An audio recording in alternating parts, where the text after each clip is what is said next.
Trying out this live streaming tonight. First time ever been on here. I'm not sure how this thing works.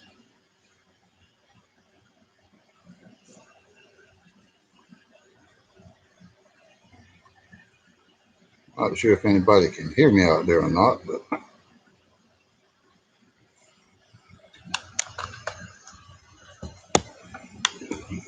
get the camera set up. Open chat. Anything, anybody? Somebody's on here. I see y'all can hear me. Daniel LeGrand, EC Truckland, 351 Cleveland. How y'all doing tonight?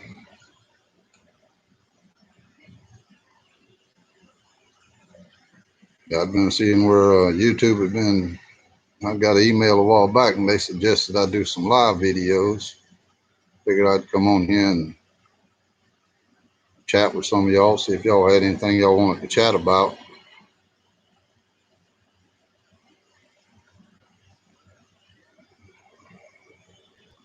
I had a little small club that we lease here called Morrisville.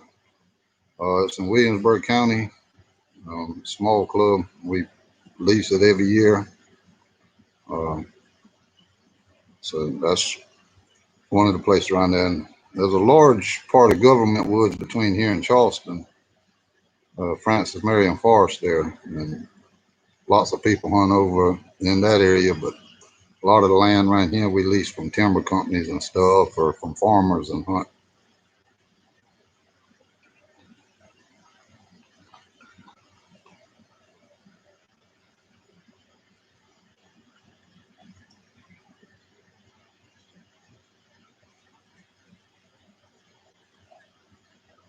So how's everybody doing tonight? Everybody doing okay? We trying to beat the hot weather here in South Carolina. It's been hot for the last few days.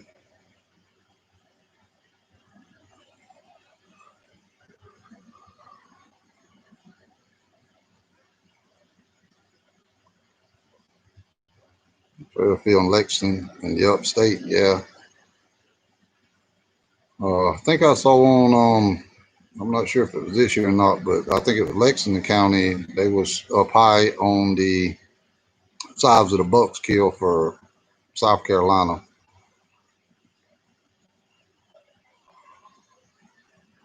Sorry to hear about the hip replacement there, Jeff Dean. Hope you do well and everything.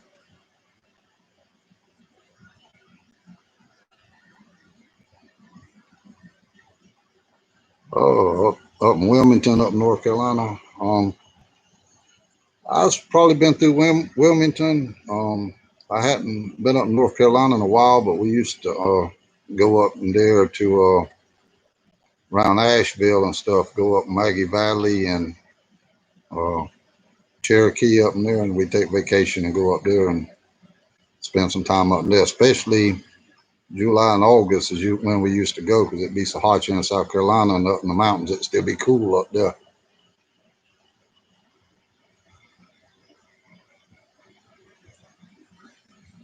Yeah, I try to keep my videos simple as I can. A lot of time it's hard to get the footage a lot of time of me first hooking the fish and everything, because right now the bite is hard because it's a hot year in the weather and everything. So I try to save the battery life much as I can, and I try to get the cameras turned on quick as I can to start recording and try to bring as much of it as I can and show you how I catch them. And I had a question earlier and on my email. And a lot of time I throw up near the bank. I fish the river most of the time. I throw up near the bank, and I'll bring it off from the bank. And as it comes off into deeper water, then I'll reel slower and let it sink more and do a slower retrieve. The slower the fish are biting, the less active they are, the slower I try to retrieve it. Hello, Jackie Goins up from Northwest Alabama, Russellville. How's it going up that way? I do a little catfishing. We have catfish in Black River. It's not renowned for catfishing, but there's catfish in there and there's big catfish in there. I used to set trot lines and bush lines. Biggest one I ever caught out of there was 40 pound on the bush lines. I caught a good many on bush lines in the range of 25 to 35 pound, but the average on the bush lines is anywhere from 10 to probably 18 pound.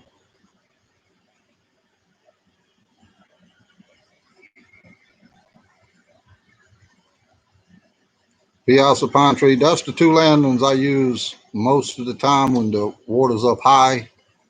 And because, like I say, when you get up near Reds, back on the King Street side of Andrews, that's not tide water up that way. So when it's high,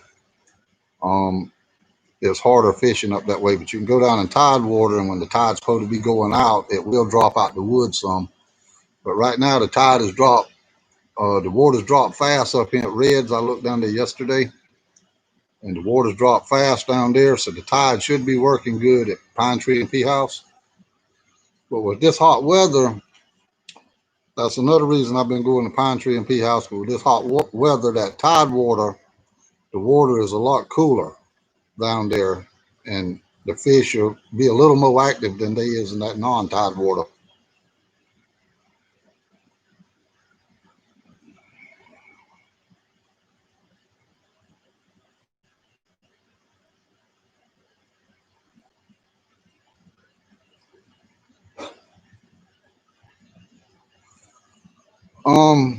If you're talking about fishing on the bottom, Jeff Dean, some of them call it straight lining, lead lining.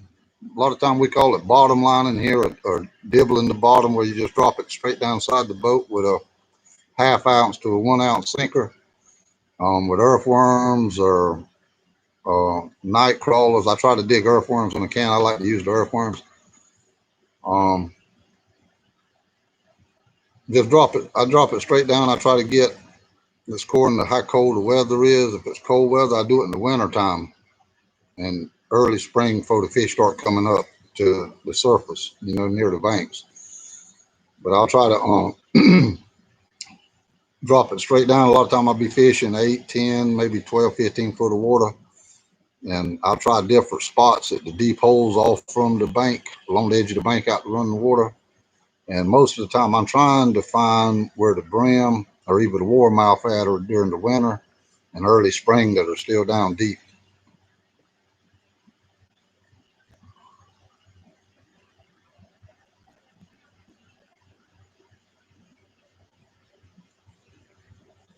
No, I had never did any striper fishing.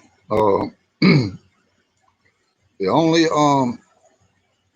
striper I ever caught, me and my older brother, he's been passed away for 20 years now. Me and him used to set shad nets in Black River, and we caught a few striper in it, but we had to release them because you're only allowed to keep the shad and catfish and mudfish. But now my dad used to run a devil horse on a jigger pole, and he would catch rockfish and bass. He would troll somebody running a little small 6-horse or 9.5 motor on the back of the boat, and he would run the jigger pole along with the devil horse on it and run it up under the bonnet beds and stuff on low tide. Or even you could troll with it behind the boat at a low speed and just pull the jigger pole, or not the jigger pole, but a rod and reel with the devil horse with a sinker on the end to make it sink some. Or you could run a rebel, broke back rebel, where it run down some during the just before spring, over in February and stuff. But as far as me striper fishing, I hadn't never did any striper fishing.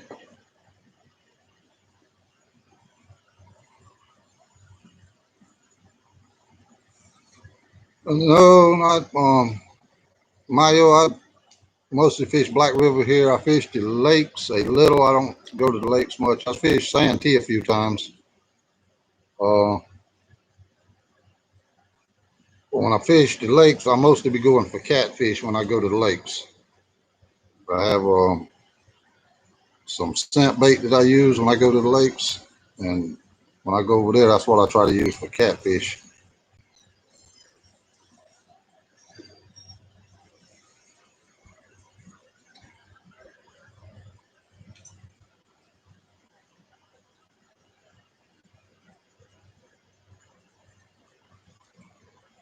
But, well, I was like, yeah, if you saw me on the river, I saw several boats down there Saturday when I was fishing. You could have said hi or whatever while we was down there fishing if you had time, and I'd enjoyed chatting with you. I like to meet some of the people that watch the channel and talk with some of them. I talked with a guy down there the last week down there at P House. I come out, he watches the channel. Uh, Brian Wright. So Brian, if you on here, I'd give you a shout out there. I talk with you and Wazaki man. Appreciate you watching, man.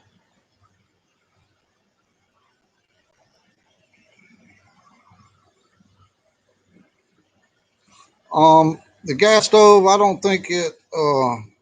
Cassidy Brown, I don't think the gas stove.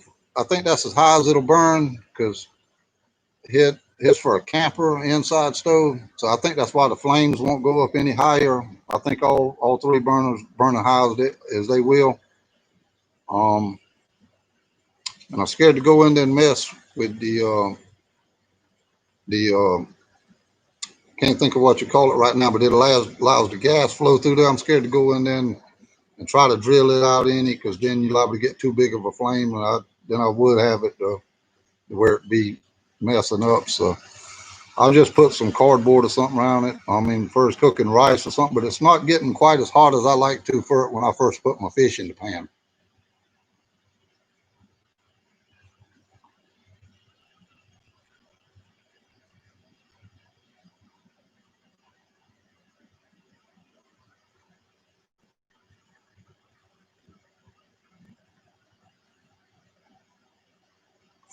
Oh yeah, I remember the camouflage boat when it passed. I was right there just before you get to what we call Hell's Gate. When the water's going out, right after y'all pass me there, right after you get past it on the curve, that water when it's going out, it be cutting it hard on this. It's got the nickname Hell's Gate right there in that next curve that y'all was could go around. Yeah, I remember seeing the boat that night you set the camouflage there with the Mercury.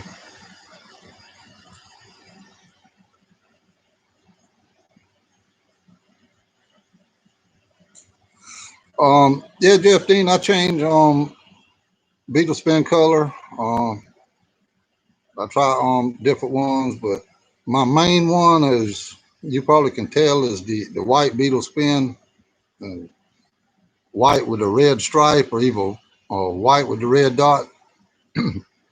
um, but I do try other colors. I know one day I went down there and I put the slider on there. I can't remember the first name of the slider, but it's got the tail on there that'll wiggle, and it's mostly made for a jig. But I'll put it on the beetle spin sometime, and I'll try it. Um, Sometimes I try the green beetle spin.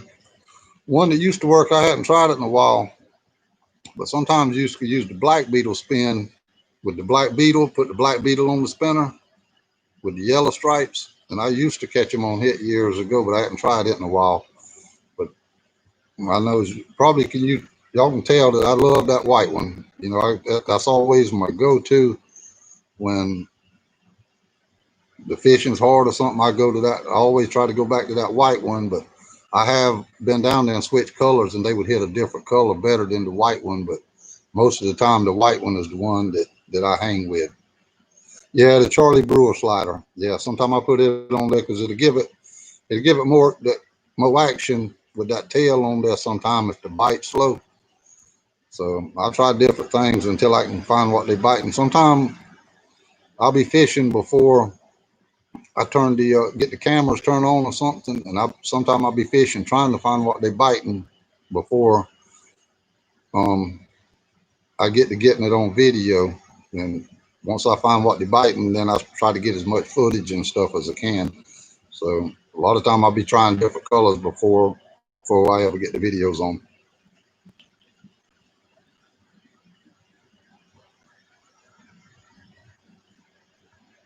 What's up, David Higgins? Yeah, man. Thank you for watching the channel and everything.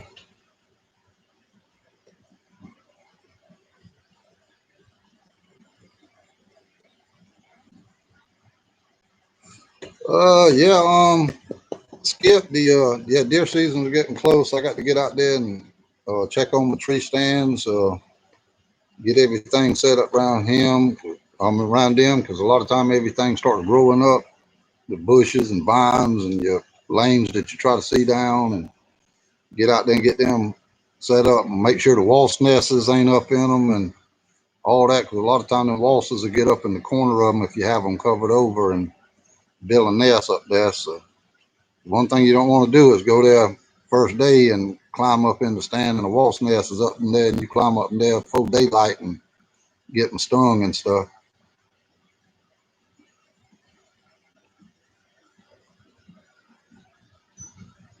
Yeah, Jeff. Yeah, I like that white beetle spin. I know y'all see me fish with it a lot.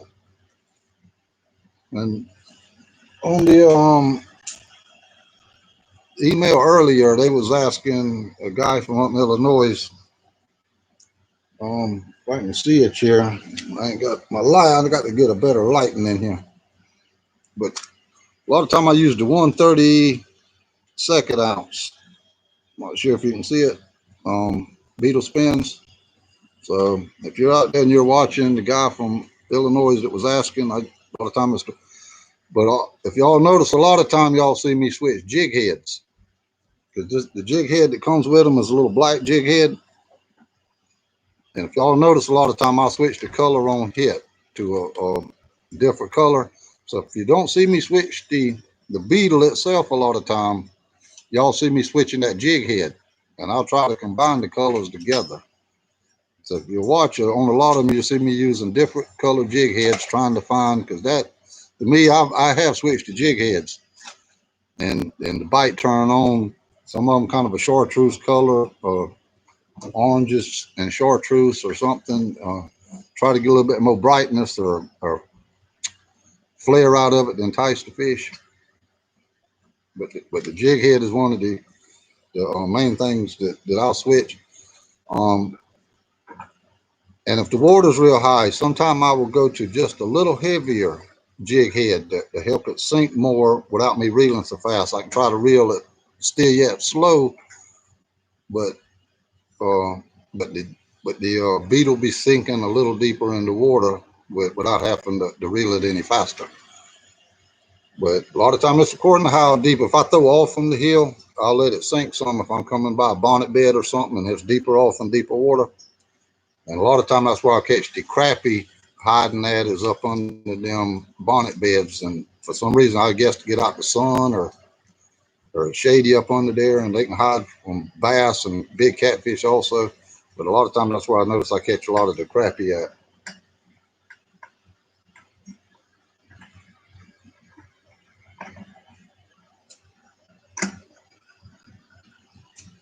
Amayo 3155.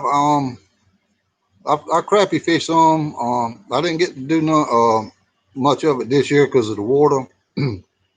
But sometimes I like to take the shiners, the minnows, and go down and put them on a cork and get in some of the places where I know they're supposed to be crappie, and I'll pull the cork up maybe 5 foot deep or so and throw out and let the current take the shiner back next to the cover, tree tops or some or bonnet beds, and let it drift up near and try to catch them on the shiner sometime. I ain't never did too much of the jigging for crappie, but this year I'm gonna try to get more into it as this year gets over into the fall and early spring next year. But I catch a good many crappie on the beetle spin. I have got to where the crappie was with the beetle spin and sat there and pulled 8, 10 crappie out of one spot with the beetle spin before. But this year the water just didn't, during the end of February and March when the crappie should have been coming up into the shallows, the water was too high at where I normally catch the crappie at with the beetle spin to do anything with them up in the shallower water.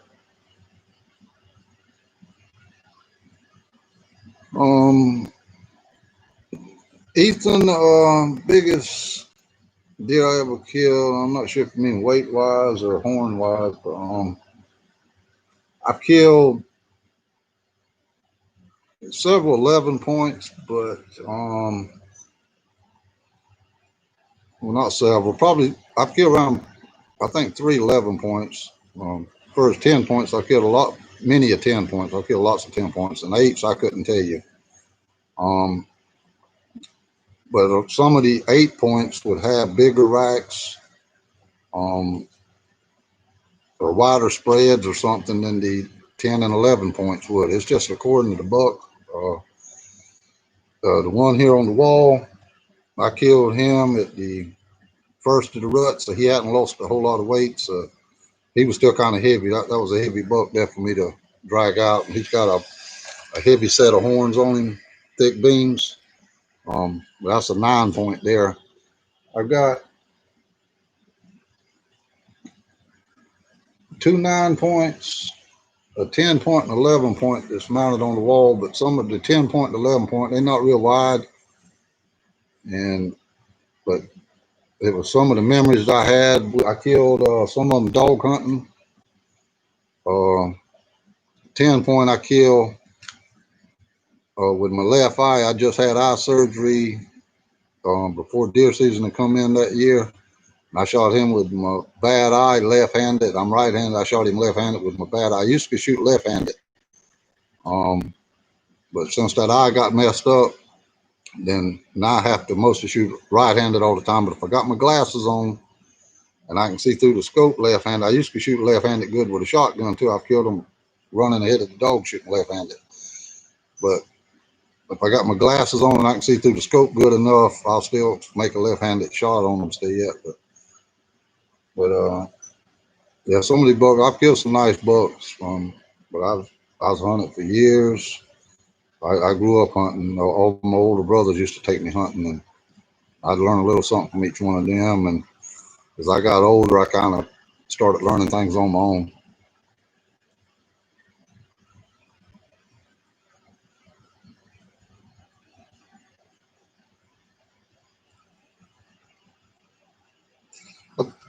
John S., I think the best time of the year for crappie fishing on Black River is over from the middle of February till near the end of March, or to me it is, but that's when I mostly catch the crappie on Black River.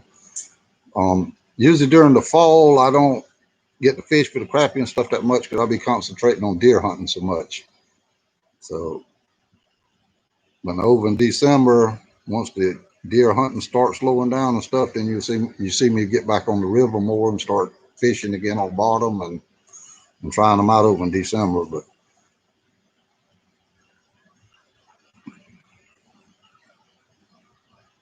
I had never fished the Walkamo River.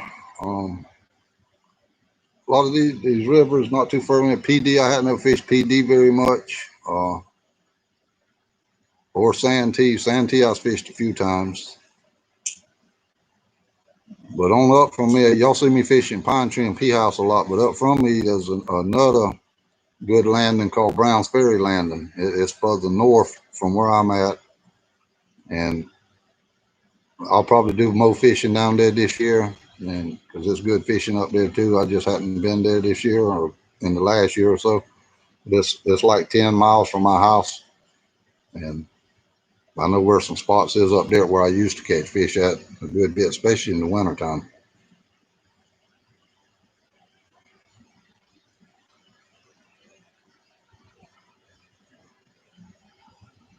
The yellow perch.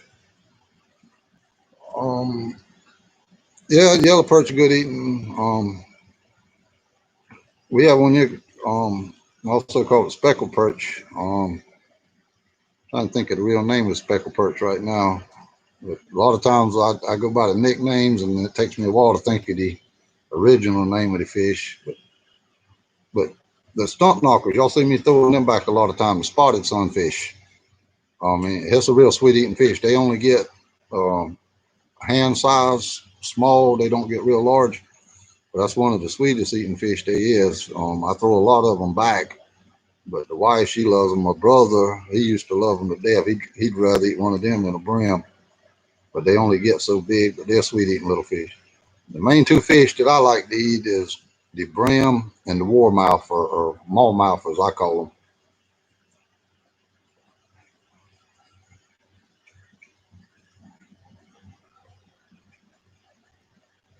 Thanks for watching in and checking in, Jeff Dean.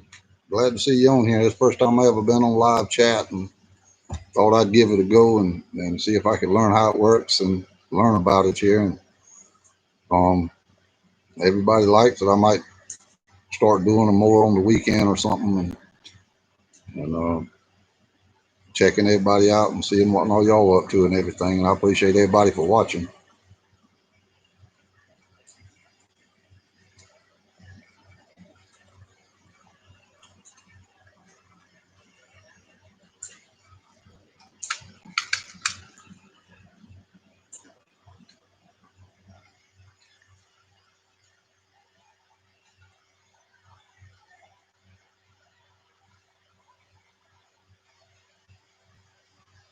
Trout fishing, that's something I hadn't ever did or tried, was trout fishing, Mayo. Most of the time when I see it, I'd seen it on TV or something, watching other people do it, fishing with flies and stuff. So when it comes to trout fishing, I'm not sure what to tell you on it.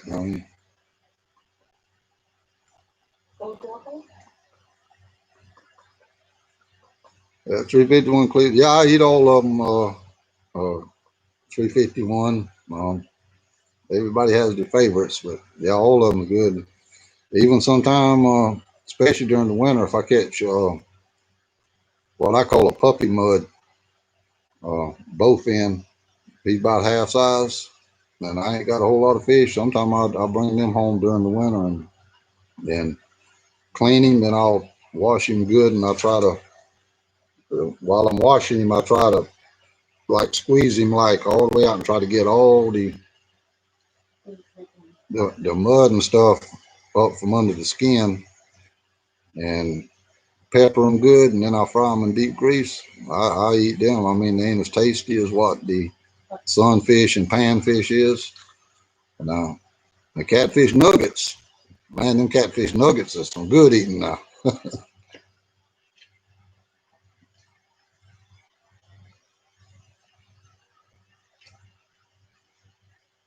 Well, thanks, Ken Williams. Yeah, I try to keep it simple as I can. I try to just be myself. I just go down there and fish like I normally fish. I try to do it in a way and that I'd always been taught to catch the fish and stuff, and what I'd learn on my own. And I just try to bring it to everybody else without trying to hype it up. And I mean, it still gets exciting when you hook into a big one and everything. If y'all probably notice, sometimes I get a little excited, but I don't try to over exaggerate it or anything like that. And I just try to keep it down to earth. And a lot of times you don't see me on the camera. I'm trying to focus more on the fish, because it's not about me. It's about the fishing is what I'm trying to bring y'all. Not me being on the camera all the time, but what I'm doing and the fish being on the camera.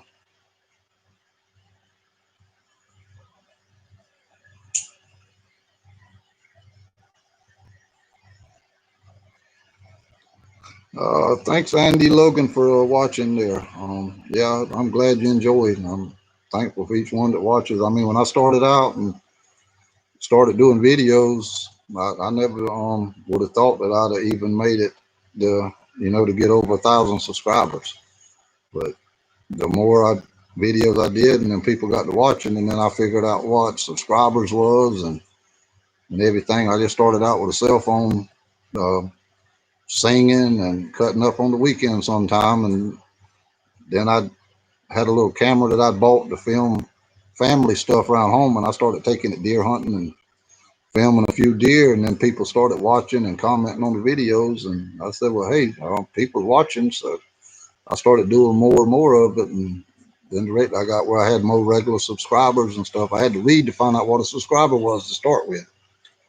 But yeah, I'm just a simple country boy, live in the country, grew up around any swamps and farms and all around here, and I just do what I do naturally most time on the weekend. And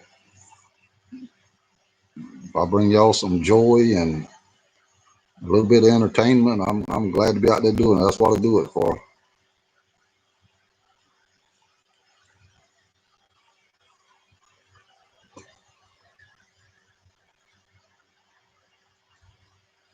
Um, there's some places here, Daniel LeGrand, that the hogs, they are worse here in some parts than they are in others. At our hunting club, we got one area there that they stay in. It's kind of a swamp that runs into Mingo Creek, and they stay in there kind of bad. But on the side of the club that I'm sitting on, they'll come through once or twice a year. But as far as that swamp over there, they always over there. And my brother's having problems with them eating his corn. He'll put out for the deer, and if the hogs come there, they'll eat it in one night. There won't be nothing left there the next day for the deer. But it's hard to catch them in the daytime to where you can take some out. But they're getting worse and worse in Williamsburg County and Georgetown County. I think there's places in it that I've heard some of the guys talking about that they real bad. They're having a real bad problem with them.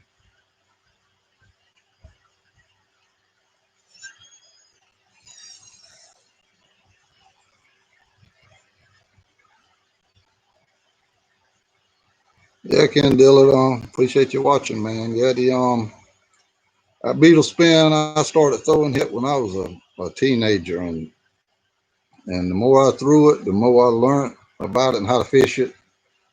Because I grew up when I first started off throwing the cane pole with the cork and the cricket, and as I got older and around 13, 14, 15 years old, I started throwing the beetle spin more and more, and started catching fish on it. So I got where me and some of my brothers went fishing. They would be in the front of the boat, and I'd be in the back. They'd be fishing the cane pole or with the crickets. That's when we first started.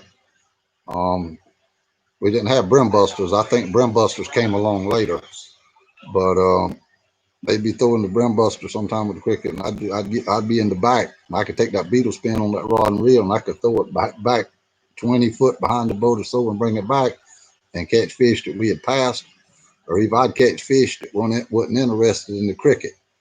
So I learned when I went fishing and I could fish for something different and they was fishing with, it gave me a better chance to catch a fish because we was fishing with two different things. What fish didn't want the cricket, liable to go after that beetle spin. And I throw up in some of the same places where he would be fishing with the cork and the brim buster and cricket. And sometimes I'd pull fish out of there that wouldn't be ate the cricket. But the more I used it, the more I learned about the beetle spin, the better I got with it. And if I switch from one rod to the other one, then it takes me just a few minutes, but I'll get used to the distance of throwing it because a lot of time I try to, if it's up in a little slough or eddy, I try to, if I figure a fish is hiding right up in a little branch top or something, I'll try to get it just as close as I can. And a lot of time I can put it within 5 or 6 inches of where I'm wanting to hit at, but it takes me, if I go from a 5 foot 4 inch rod to a 5'6" or so, then your distance is a little bit different. So it takes me just a few minutes to get used to throwing, switching from one rod to the other. But then if I go to a 6 foot rod, then it's even different. You got to get used to your casting distance and the weight of your jig head that you got on the beetle spin. If you make it heavy or whatever, it just takes a few minutes. But the reason I like to use the Zebcos or the closed face reels is because sometimes instead of throwing overhanded, Black River has a lot of overhanging limbs that hang over the water. And a lot of times, I can take that closed face reel and throw it up under there and pull them fish from under them limbs that's hanging over the water and stuff a lot easier than I can throw an open face rod and reel. And I can do it much faster instead of having to catch the line and stuff and throw it back. I just hit the button and pop it right back under, and I can do it backhanded. I can throw it backhanded, and I've got used to throwing it all types of different ways using them Zebcos. Yeah, I eat bass sometimes. A lot of time the bass, if they ain't maybe around 2 pounds, so a lot of time I throw them back and let them grow.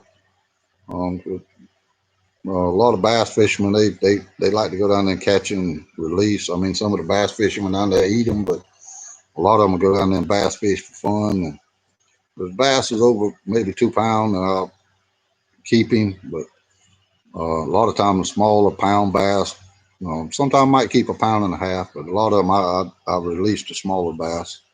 Well, they got a size limit on them anyhow, but still, yeah, if it ain't pretty good size bass. But I bass fish every now and again. Sometimes I take the pop R down there. I like to use the top water baits a lot of time. The pop R or the jitterbug, and throw them sometime and use them and try to bass fish a little bit. But this year, I mean, it's just been the whole year has just been rough. Either the water was too high, running too hard, the wind blowing. We've had storms come in off the coast there, and it's just been a rough year to try to catch everything perfect this year. I haven't fished the Mayo. I haven't fished the panfish assassin yet, but I'm gonna try some more of them different lures and stuff later this year if I get a chance. If not, then come spring again next year, I'll be over trying some more. And I just don't fish the beetle spin all the time. I keep trying different things, and I get and learning different techniques and stuff, trying different things, see what all works. I had never, Ethan. I hadn't never did a lot of saltwater fishing. I've been out a few times. Me and my brother, what passed away last year. Today was his passing away. It was the anniversary of his death. Me and him used to go out there sometime, and we'd be going flounder gigging. And we would fish a little bit and catch some spots and some croaker sometime if they was running before dark. And then once it got dark, we'd start flounder gigging. But first, been fishing for flounder and spot tails. No, I had never did much of that. But some of the other guys out around here, they go out there and catch them some.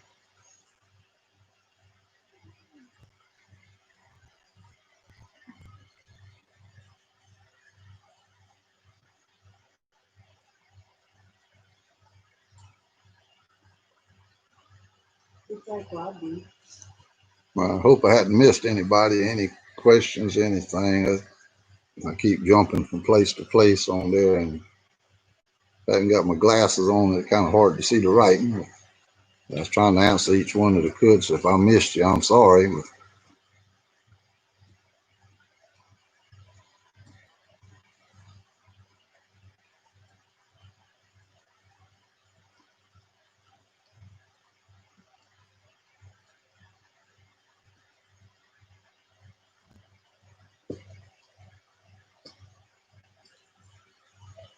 Anybody else got any questions, anything we want to talk about? Or hello, Dave Smith. Thanks for joining in.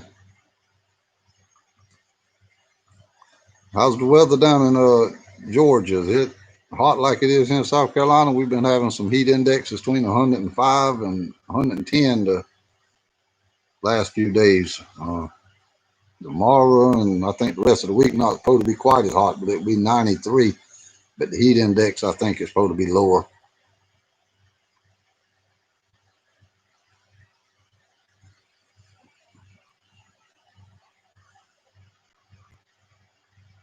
No, Mayo, I have never been up to the upstate and fished. About as far as I fished is Lake Marion up.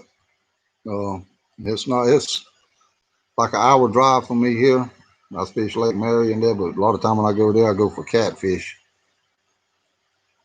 I go to Harry's Fish Camp or Angels Fish Camp or Angels Landing and put in either one of them landings and fish Lake Marion. Or is it Lake Moultrie? One or the other. Anyhow, I know the landing that I put in at or where we camp out. I used to stay. I used to lease a place there at Harry's Fish Camp. There, we'd stay there for about a. We wouldn't stay there the whole time, but we'd lease a camper spot for a month. We'd leave the camper there and stay there on the weekends, back and forth.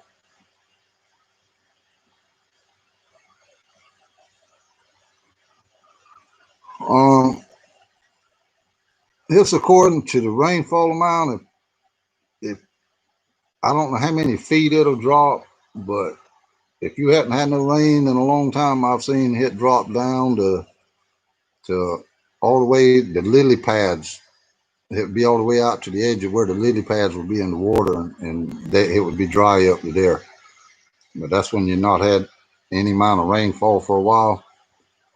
But on a normal drop, I would say it's probably maybe between 3 and 4 foot differential in between the high tide and the low tide on when it's working like it should be. But if you ain't had no rain for a while, then it goes way out. But if you had a lot of rain, then it liable to only drop to half of what it should be dropping. That's why it makes the fishing tough whenever you've got a lot of water, a lot of rainfall, because the water don't come down as low as what the regular tide should be. Yeah, blacks, it's not too far from Angels, I don't think. I think it's kind of around on the other side of the lake, but just kind of across from where Angel. I think that's how it is there. I'm not positive, but I've heard of blacks, but I never had camp there. But when we put in leave Angels there and well, it might have been Harry's and go into the creek, you'll see the other campground across on the other side from where the canal is there, where it connects the lakes.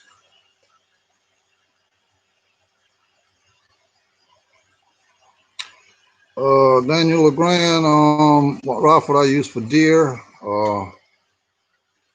Last year I shot the 7mm '08 a lot, but before then I'd used the 300 Win Mag. Um, the 7mm '08, it's a whole lot easier to shoot. It's uh, not as heavy to me as what that 300 mag is, and that 300 mag it kicks something awful. But I mean, I like shooting a 300 Win Mag. Some people say it's too much for deer, but uh, as far as you want to knock a deer down, that 300 mag will bring him down. But that 7mm '08, it does awesome. I've shot the 30-06 for years. I still have the 30-06 in there. 30-06, it's your all around deer rifle. I mean, 270. I mean, all of them is great. But to me, the 7mm '08, you got the speed and everything of the 243, but you got nearly the knockdown power of the 308. But it's shooting more of a flat trajectory than the 308, but with nearly the same knockdown power. Yeah, that 7mm '08 is nice rifle on deer that I can take it and shoot it in an awkward position. That 300 Magnum, you don't want to be in no awkward position when you pull the trigger on it. You want to be straight behind it. But the 7mm '08, you won't hardly notice the difference between it and the 243 as far as recoil. I think with the bullets I shoot, 500 yards, 139 grain SST. I think they probably think they drop around 39 inches, 38 inches, something like that. So it's got a good flat trajectory on it, and it's got still got some good punch when you get up. But I try not to shoot no more than 300 yards. I mean, 300 yards and less is what I try to get my deer down into. Because once you pass 300 yards, the bullets start dropping fast. 300 yards, I shoot around 6 inches high than what I'm wanting to hit with that 7mm 08, because I know it's gonna be dropping a little bit at 300 yards, so I shoot just a little high than what I'm wanting to hit.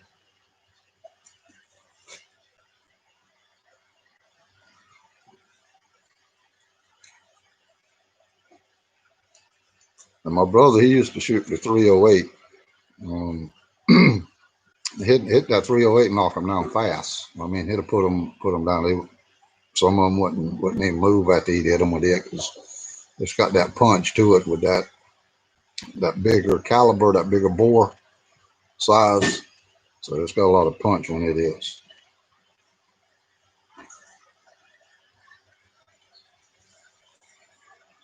On my panfish, I mostly cook them whole. I'll scale the whole fish and cut the head off, and I'll cut the whole fish instead of filleting it. I mean, that's the way I've always did it. That's the way I come up doing it. Back when I come up, if you would have filleted it and left that meat along the middle and then threw it away, that older generation I come up with would have asked me what was I doing. So I'm used to doing it the old way, so I still scale the whole fish.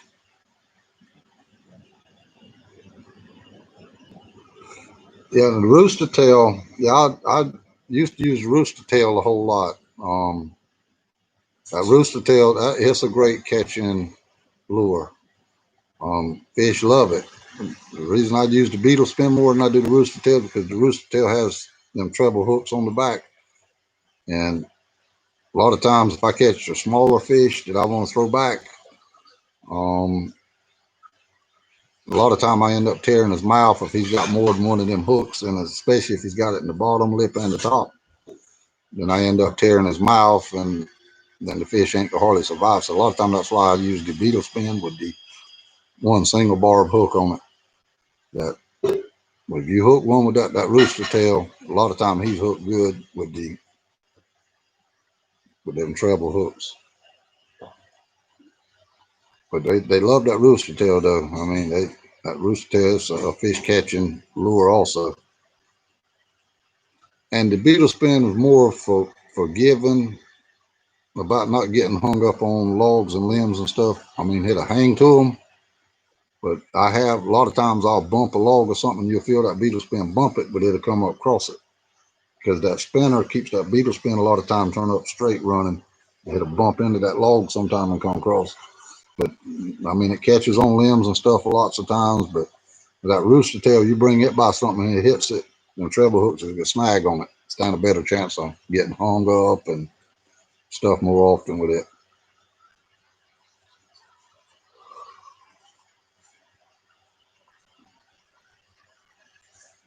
Yeah, that 7mm 08, it's an awesome rifle. I mean, it for deer hunting. I mean, I couldn't ask for no better. I mean, I used it the whole time last year. You can see the older videos that I made.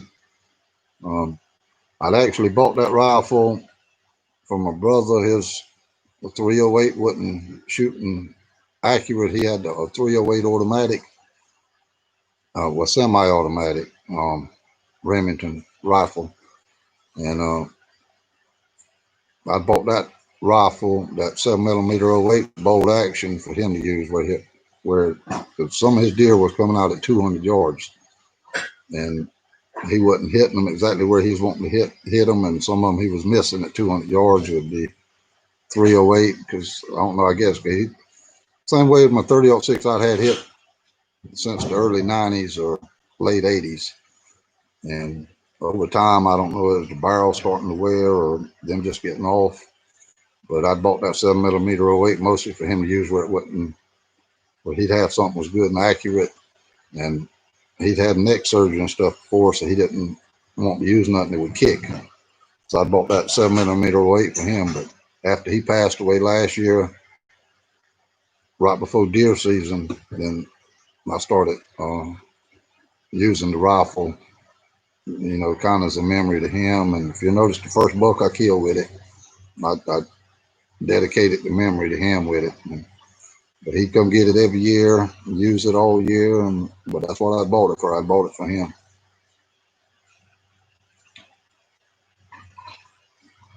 Hello, Sean Willis from Arkansas. How's it going? Glad you tuned in. Mitchell, I had never used barbless hooks. I'd always left the barbs on mine.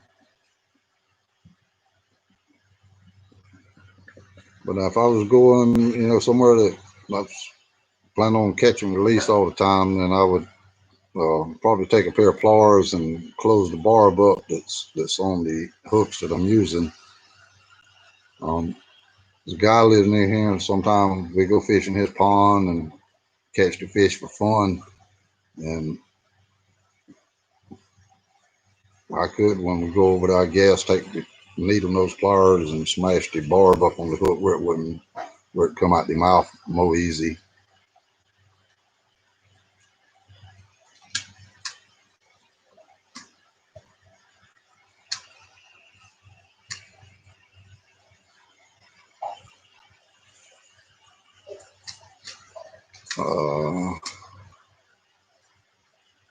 Somebody commented, I'm not sure what they meaning.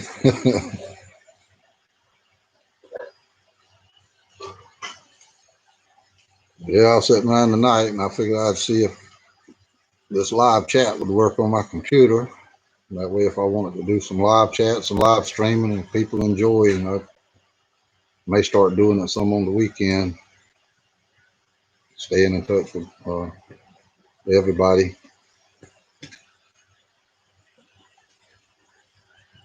I hadn't seen Mark Williams on here tonight. Usually Mark, he catches my channel when it's on. I'm not sure if he's watching, but usually when I post a video, usually he's on here to watch.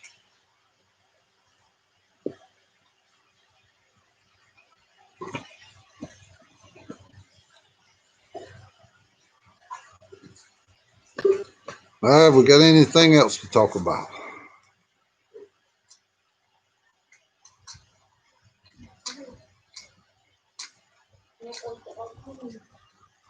Well, it's getting over about 10:30, and I got some stuff to do tomorrow. And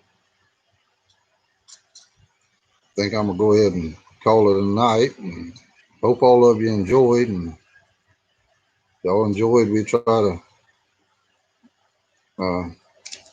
do it again sometime, maybe on the weekends or something, and try to answer as much as I can for you, and if I can help you in any way or whatever. But anyhow, I've enjoyed, hope you've enjoyed, and I'll try to learn more about this live streaming, and I'm gonna go ahead and call it a night, and we'll catch you the next time, you two. Keep safe, everybody.